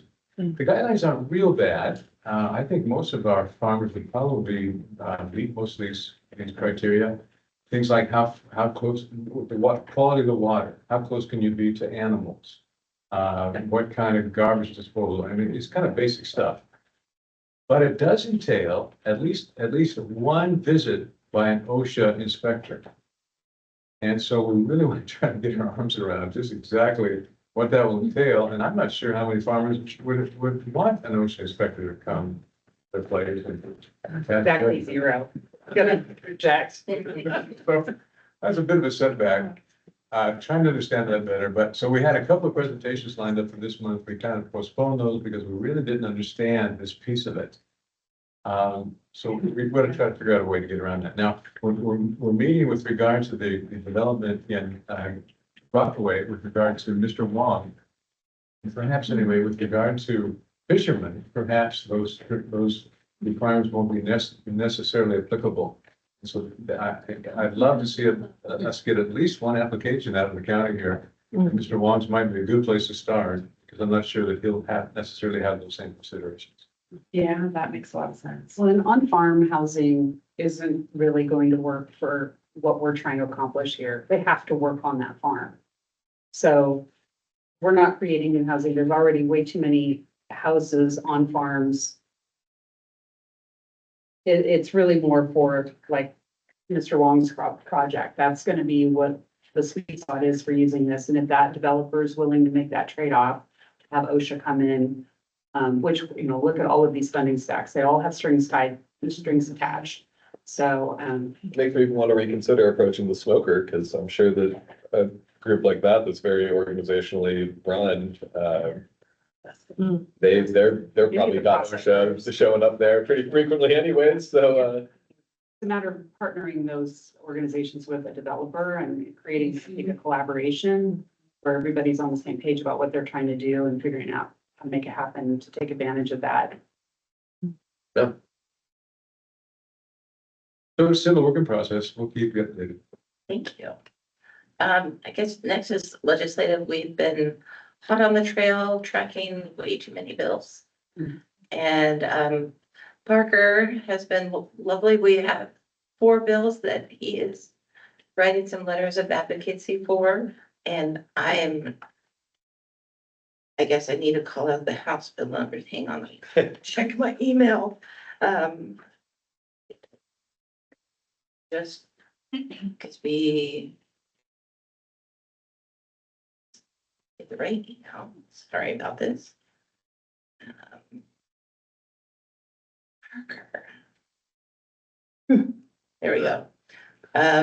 Senate Bill 439, House Bill 3415, House Bill 2968, and House Bill 2422.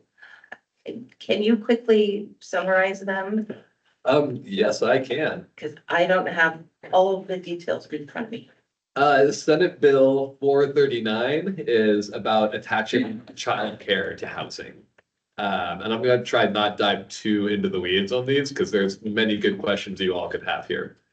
3145 is about using lift funding for housing production for manufactured homes.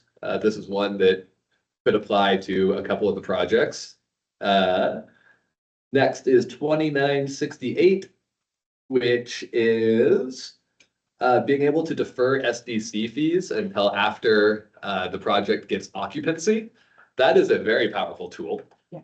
As you can imagine, you know, if a 10-unit apartment building has to pay $20,000 per unit for SDC fees at the beginning of their project, and then that money sits in their loan stack, and construction funding is 10%, then 10% over the course of a year-long project adds another $20,000 to that example project. So by putting those at the end, everybody makes I sense. think that the concept that was floated in the short session. Yeah, it last didn't go make around it. And is coming back, Yeah. and we're definitely gonna try to support that as well. And then 2422 is about reducing the minimum lot size for rural residential areas from 2 acres to 1, which might actually be the most needle moving piece of legislation out there in this session. I have a quick question, just because the legislature is moving faster than we meet at this commission. I'm basically just going to seek approval for all of the letters of support we write to pass only through the executive committee. And that if a plurality of the executive committee signs off on a letter, we're going to be okay with that being the voice of the Housing Commission insofar as our legislative advocacy is concerned, unless there's anybody who would like to raise a concern over that. This is for expediency and just process, nothing else. I motion to move forward with what Parker just said. Yeah, I don't think we need to vote on this, but I will just kind of seek anyone's dissent rather instead. So. And most of the letters are gonna be written are really broad and in support, and we're trying to just kind of provide just brief information and the reason why we're supporting it, or suggesting some changes that would better fit our community, our county and our community. And then you'll share those in the packets moving. Yes, forward. I will share them out as we meet. I will make sure everybody's aware of them, or maybe send them out in email every time we send one out. I would suggest with that, I know Commissioner Scar, Commissioner Fournier, we have AOC, LOC. We got some planners on the Housing Commission that are part of those city structure. I think you're gonna see a lot of support for housing and infrastructure bills flying through like this coordinated team effort. Yeah. So I would recommend actually an update from Commissioner Fournier, Commissioner Scar, and others, and maybe just start, if we can get copies of all those letters, start plugging them so that you guys can see everything that's happening on this countywide front. Because being a part of that myself, it's pretty exciting. We've got. It does happen really fast too, you know, Yeah. like 4:30 on a Friday in Yeah. the city of Rockaway. It's like, oh my God, I need you to sign this. Okay. So I will start to do better at just circulating the letters, but I think what I would ask in return is if the commissioners or anyone has anything where they find a legislative bill that they want supported, here's what you do. You email me and you email me like the 3 most important bits you like about it and 1 concern.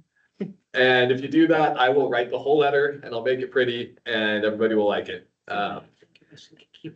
Exactly, and I will then pump that back out.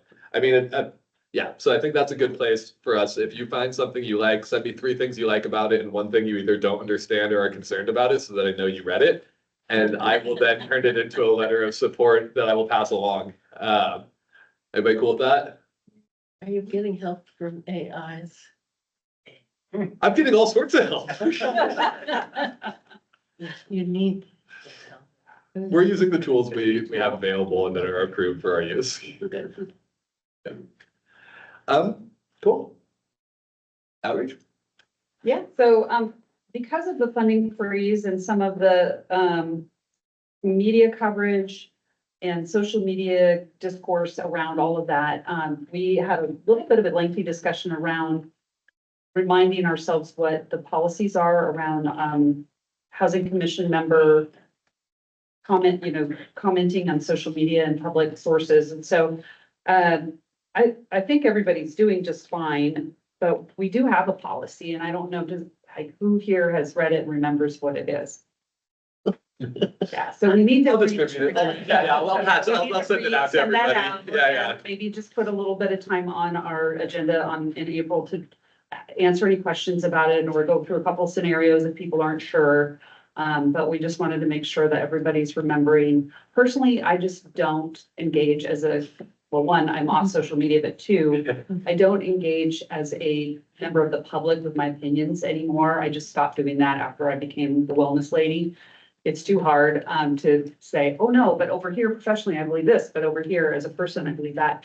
And so, everybody has their own ethical barometer that they need to tune into, but that's been my choice on that front. But what I do is I direct people to factual sources, which the Housing Commission page itself is one, and we're very diligent as a team about vetting the content that we share on our social media page. So redirecting people to become followers of our social media page for the source of truth.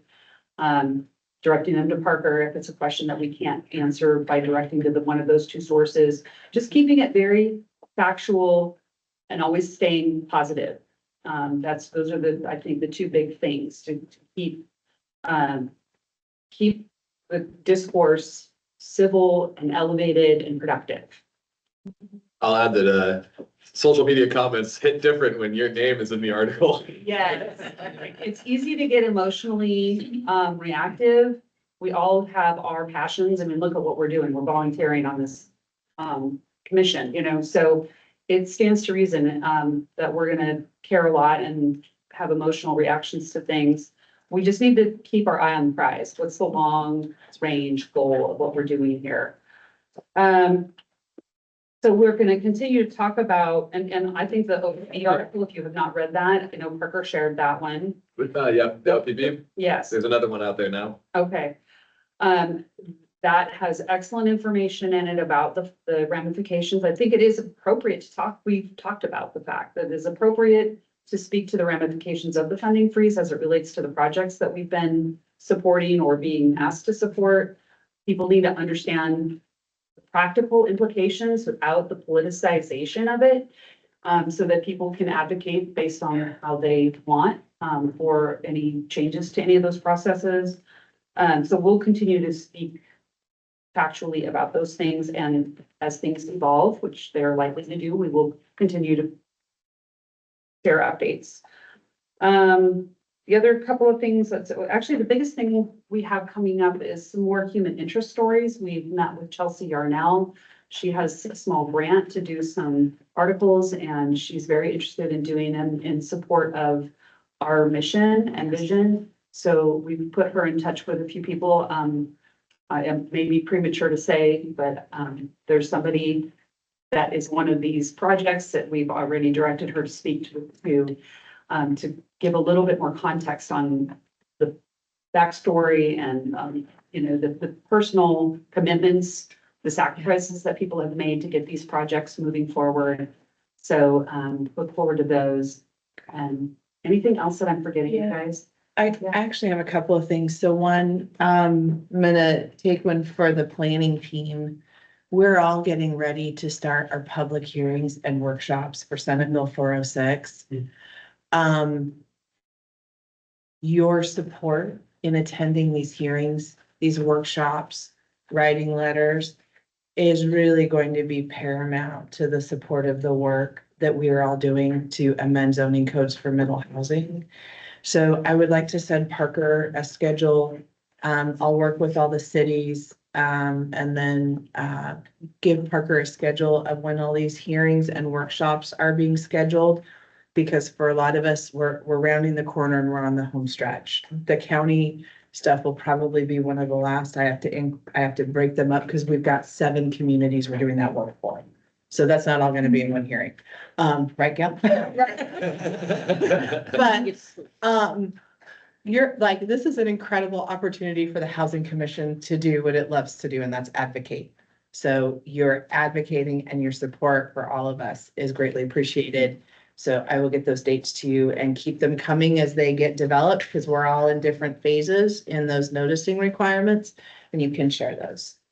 Please come for all of us. Yeah, we've talked about that as an outreach committee, that we would like to get more of our commissioners in front of city council and planning, commissions, so that there's a face and, again, a source of truth. A lot of things get muddled without the representation from the source. And so it's a little bit like the game of telephone, you know, so if we're there, we can speak to it. I think that we think it will be a lot more effective. And so getting that schedule and then reaching out to everybody and seeing, you know, either geographically where you're situated in the county, where people already know you, having you be that person. We'll come up with talking points for the commissioners, so that you aren't gonna go in there flying solo. But yeah, I think that will be a really good strategy for this next several months. That'd be great. Thank you. Development committee update. Yeah. Development committee is on hold until my bandwidth improves or a chair can be identified. Perfect. And I guess to wrap it up, is there anybody that'd like to make public comment at our end of our meeting? Anybody can make public comment. Parker, might I say something really fast? Public comment. Go ahead. I would just like to say thank you so much, that this is a huge win for the project. And especially in light of what's happening with possible tariffs and such. One builder that we have interviewed, he brings 60% of his lumber from Canada. So this money is a huge hedge against that for us. And even we're such a small project that it's not chicken feed to us. This is really impactful. And then the last thing, there was a comment about separating commercial and residential. Rockaway requires me to build commercial below any residential in that zoning. So we have a separate pro forma for our commercial build out space. Basically, the pro forma that you guys received is to get us to that second story. So I just wanted to make that clear to the committee. And again, thank you. It's huge. It's amazing. I can't believe it. We're celebrating here and when we're moving forward. Great, thank you, Jeff. Thank you, Jeff. Congrats. I just want to say something. I enjoy coming to these. I want you guys to know this is really good work you're doing. Like, so I'm very proud of this commission. So I just wanted to say that. I just come here because I enjoy what you guys are doing. We appreciate having you, Paul. Announcement, I have notified Parker that I am resigning from the Housing Commission. I have gotten a new position at OHSU and am relocating to the Portland metro. So, yes. Congrats. Yeah, so it's a busy time for me, but I just want to say that I've enjoyed being on the Housing Commission and course, we are all passionate about this and know how important it is. So, thank you for letting me be a part of this. Let me say thank you to Marlisa and just really illustrate all the ways that she's kind of come in here and really represented what her seat is in a really important way. She took over from Miss, who was a founding member of the Housing Commission, and we really wanted to find somebody who could honor the work of the paying attention to that affordable and low income area. And I just so appreciate that Marlisa has continuously and unrelentingly filled that role in a really, really respectful and awesome way. So thank you. Thank you. A lot of engagement. Yes. Thank you. I don't know if you guys remember this, but we do sign these on the way out. If everybody wants to sign that from Marlisa, that'd be great. And we are officially adjourned on that now. Thank you, everybody. Thank you. Thanks, everybody. Yeah. Marlene, what are you gonna do there?